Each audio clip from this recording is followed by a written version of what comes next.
A hurricane-like storm in Columbus easily could have killed this guy. Saw poles falling. Yeah, because I'm just stopped in traffic with my foot on the brake. Tonight, for the first time since that storm last June, one of the victims talks with our sister station's Maria Durant about how it's changed his life forever.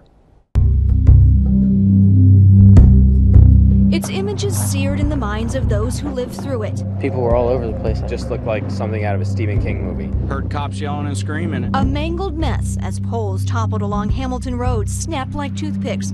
The wind howled, gusting to more than 70 miles an hour. A day Roger Hinson describes as life-altering, and he knows just how lucky he was. If I'd have been stopped in traffic 2 feet further forward, it would have hit me square. It just killed me. The vicious storm didn't kill Hinson, but it did take a part of his life. I saw poles falling.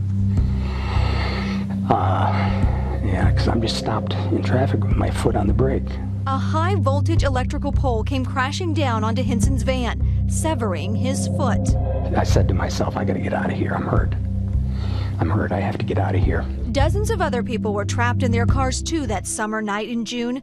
The power line still live. A determined Hinson used all of his strength to move himself into the back seat for safety, finally getting a look at his severed foot. And when I did, my right leg in, it came into view, and the foot and the ankle were gone. There were about 2 to 3 inches of bone sticking out, my leg bone sticking out, where all the tissue, or most of the tissue, had been ripped off. And once in the back seat, Hinson called his wife to help him get through to 911. Yeah, that was pretty cruel, I guess, to call her.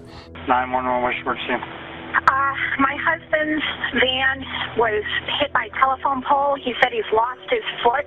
Medics couldn't reach Hinson. His lifeline came from 2 Columbus police officers. They risked their own lives, navigating through the downed power lines, knowing if they touched a line, they could be electrocuted.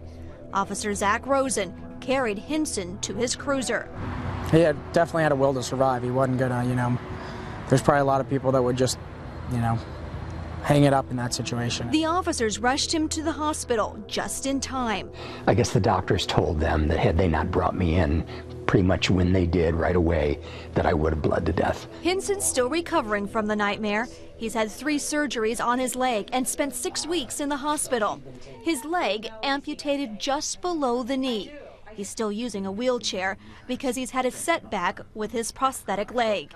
It's been an agonizing recovery, but he says he still feels very lucky. I had a lot of luck that night, some good luck and some bad luck. The bad luck is obvious, but the good luck, I wasn't stopped 2 feet further forward, because they just simply had to bury me. Since the accident, Hinson has traveled Hamilton Road often. He lives nearby, but this June 29th at around 5 o'clock, he plans to return a year after his life changed. I'm not going to do anything. I'm just going to stand there and think about it a little bit. And think about how truly lucky he is.